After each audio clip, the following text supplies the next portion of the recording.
ନୂଆଖାଇ ନାମେ ଅଛି ଏକ ବଡ଼ ପର୍ବ ପାଳିବା। ଏଇଠି ସବୁ ଏକତ୍ରିତ ହୋଇଥାନ୍ତି। ପରିନବାନ୍ନ ଅର୍ପଣ ଆଶୀର୍ବାଦ ଲୋଡ଼ିଥାନ୍ତି।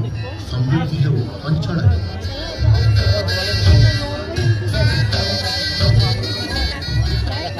ମହାବିଶ୍ୱ ସଂକ୍ରାନ୍ତି ଆସେ ମୃତ୍ୟୁ ଉପରେ କଥା ଯେ ଭାଷେ ସତୀ ସାବିତ୍ରୀଙ୍କ କଥା କରାଇ ସ୍ମରଣ ବୈଶାଖ ଚୈତ୍ର ମାସରେ ଉତ୍ସବ ହୋଇପାରେ।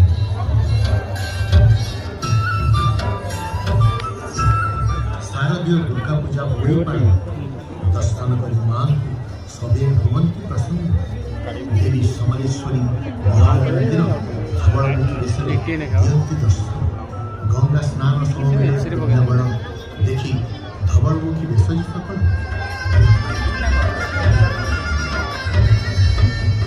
ମା ସମଲେଶ୍ୱରୀଙ୍କୁ ସ୍ମରଣ ମାତ୍ରକେ ଦୃଶ୍ୟପଟେ ଉଭା ହୋଇ ସମୃଦ୍ଧ ଇତିହାସ।